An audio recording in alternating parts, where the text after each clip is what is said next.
The yellow face. Sherlock Holmes did not like aimless physical exercise, but one spring day I persuaded him to go for a walk with me in the park. We walked for 2 hours, and it was almost 5 when we returned to Baker Street. "I beg your pardon, sir," said our page boy as we entered. "There was a man waiting for you." He was a very restless gentleman. He walked all around the room saying, "Isn't Mr. Holmes going to return?" Finally he left. "You see," Holmes said to me, "I needed a case, and now I have lost this one because we went for a walk in the park.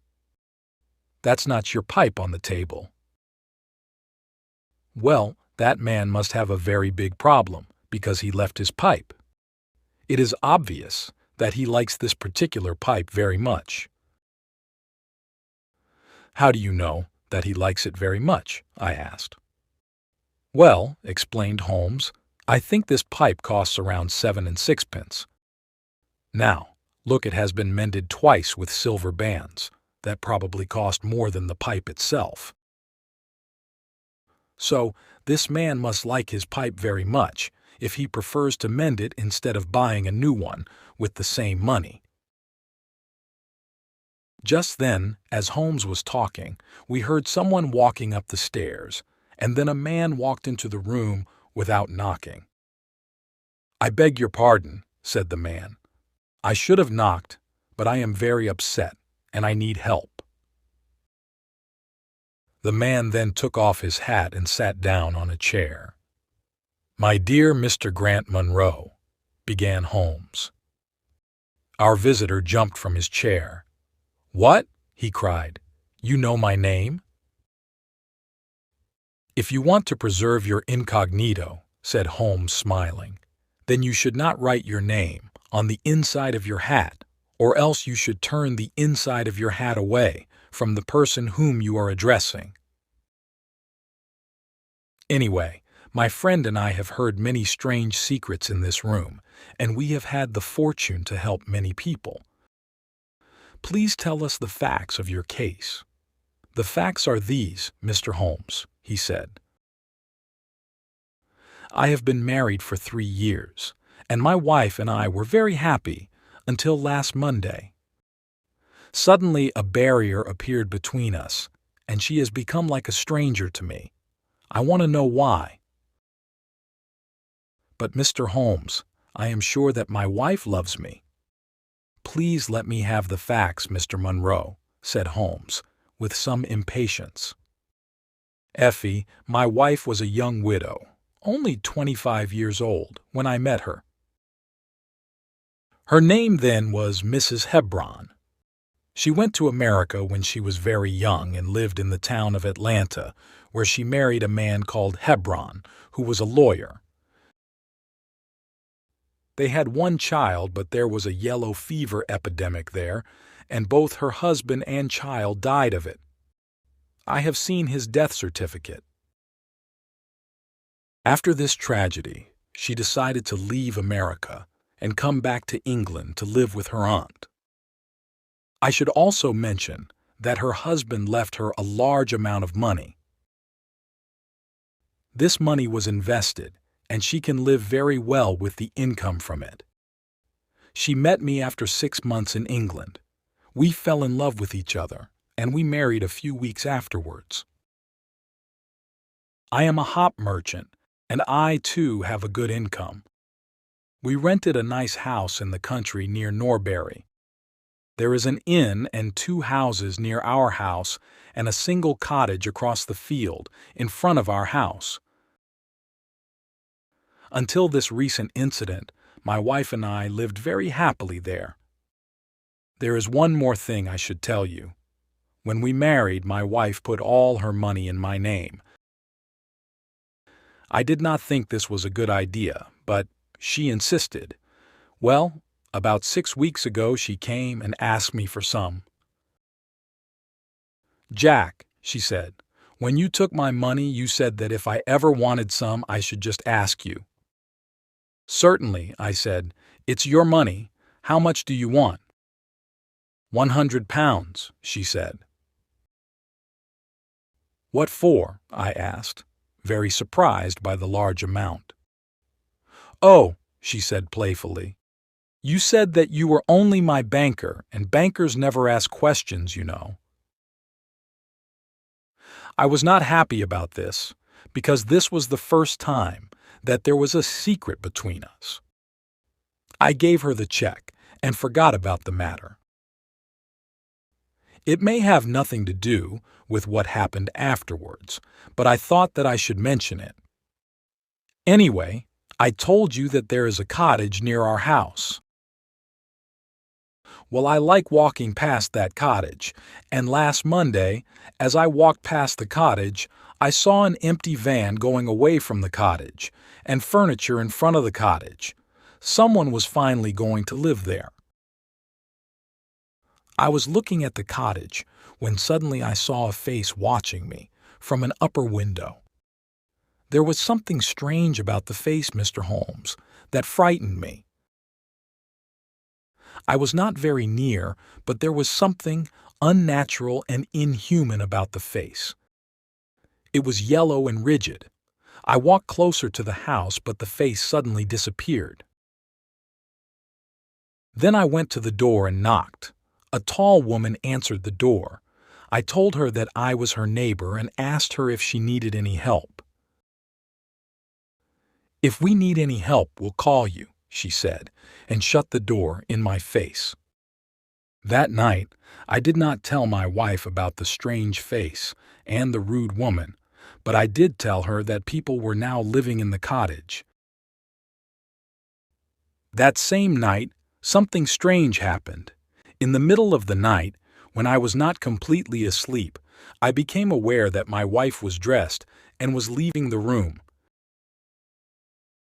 She looked very frightened and nervous.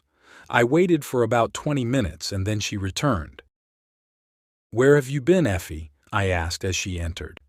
She moved back quickly with fright. "Are you awake, Jack?" she cried with a nervous laugh. She told me that she had wanted some fresh air, but I did not believe her. What was my wife hiding from me?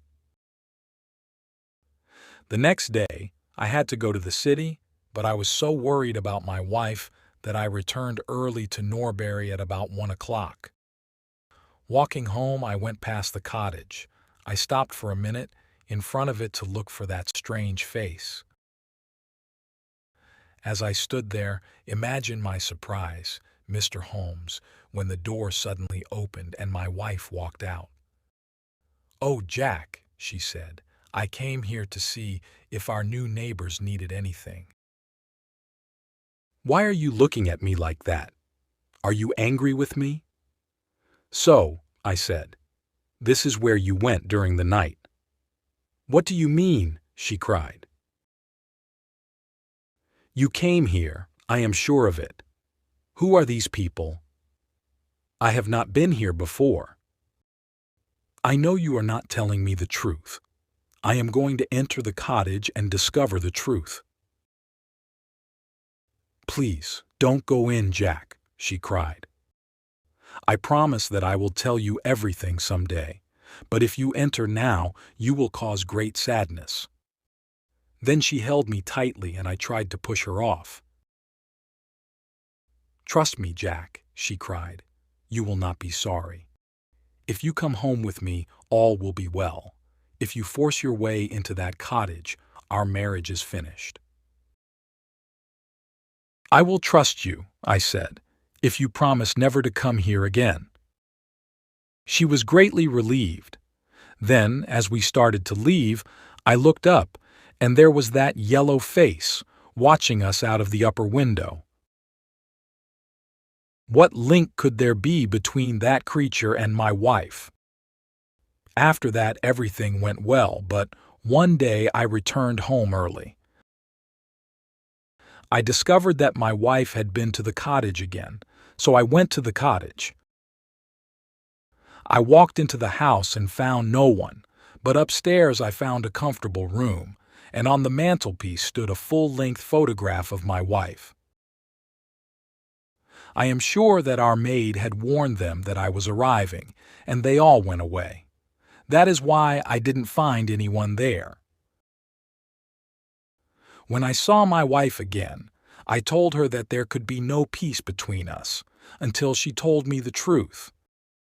That was yesterday, Mr. Holmes, and then I decided to come and see you for help.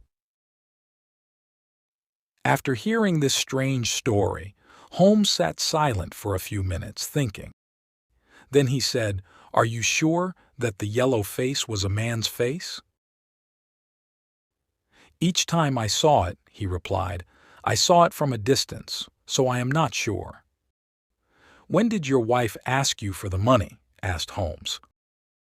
"Almost 2 months ago." "Have you ever seen a photograph of her first husband?" "No. There was a great fire in Atlanta after her husband's death, and all her papers were destroyed." "And yet she had a death certificate. Have you ever seen it?" "Yes. She got a duplicate after the fire." "Have you ever met anyone who knew your wife in America?" "No." "Has she ever talked about visiting America again?" "No." "Has she ever received letters from there?" "No, I don't think so." "Thank you," concluded Holmes. "Now, go back to Norbury, and when you see that those people have returned to the cottage, call us. It will be easy to solve this mystery." Part 2.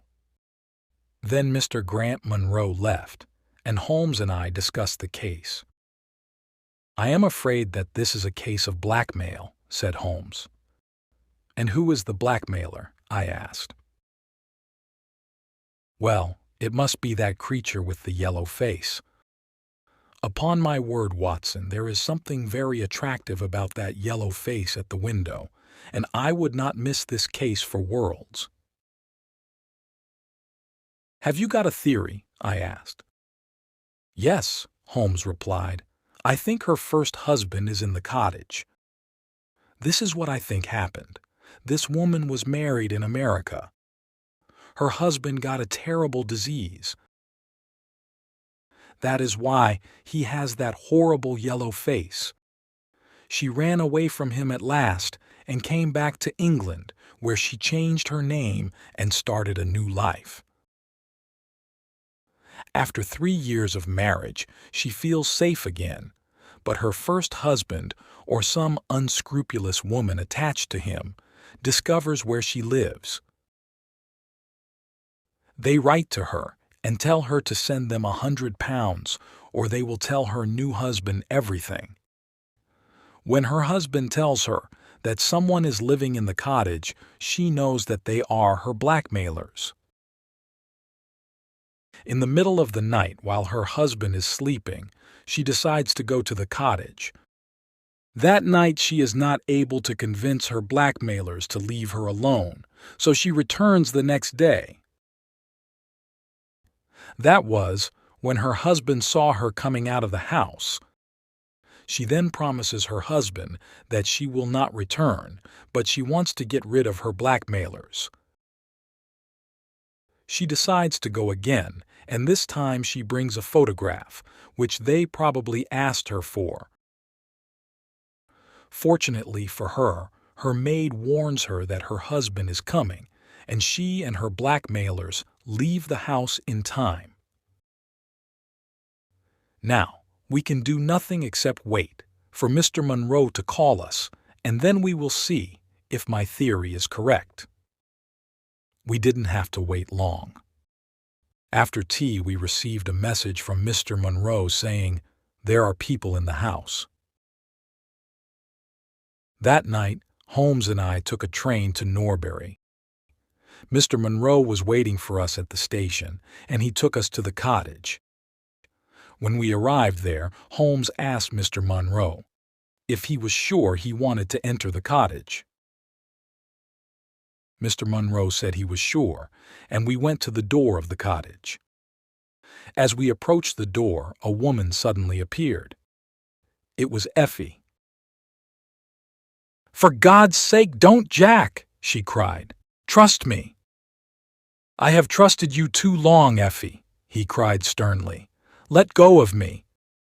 My friends and I are going to solve this mystery." We rushed up the stairs to the lighted room. In one corner there was a desk, and at that desk there appeared to be a little girl. Her face was turned away from us when we entered the room, but we could see she was wearing a red dress and long white gloves. She turned around to us, and I gave a cry of surprise and horror. Her face was the strangest yellow color, and it had absolutely no expression.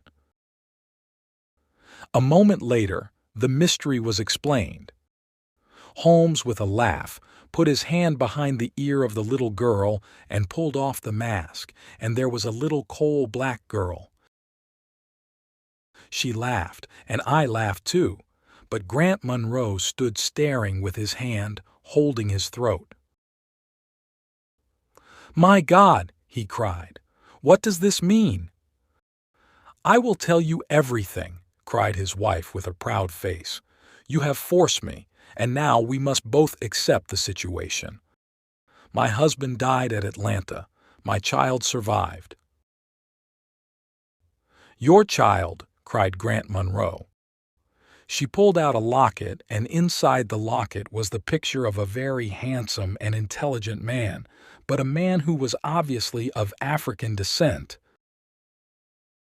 "This is John Hebron of Atlanta," said Mrs. Monroe, "and he was a very noble man.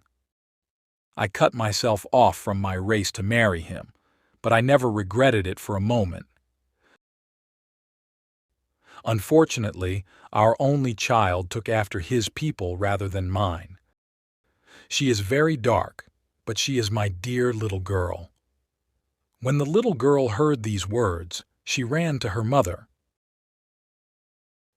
"I left her in America with a trusted servant," Mrs. Monroe continued, "because she was not very healthy, but I never considered abandoning her. When I met you by chance and learned to love you, I was afraid to tell you about my child. I was afraid to lose you. I kept her existence a secret from you for 3 years, but finally I had to see my little girl. I sent the servant £100 and told her to come to this cottage. I took every possible precaution so that there would not be gossip about a little black girl. That is why she wore that yellow mask. You told me about her arrival in the cottage, and that night I had to see her, and that was the beginning of my troubles. And now, tonight, you know everything. What are you going to do about me and my child?" Mr. Grant Monroe did not say anything for 2 minutes, and his answer was one of which I love to think. He lifted the little child, kissed her, and with the little girl in his arms, he gave his other hand to his wife. "We can talk it over more comfortably at home," he said. "I am not a very good man, Effie, but I think that I am better than you thought." We all left the cottage together, and then Holmes and I returned to London. We did not say another word about the case until late that night at Holmes' house in Baker Street, just before Holmes went to bed. "Watson," he said, "if you should ever think that I am becoming too confident in my powers, or that I am not working hard enough on a particular case, please whisper Norbury in my ear, and I will be infinitely obliged to you."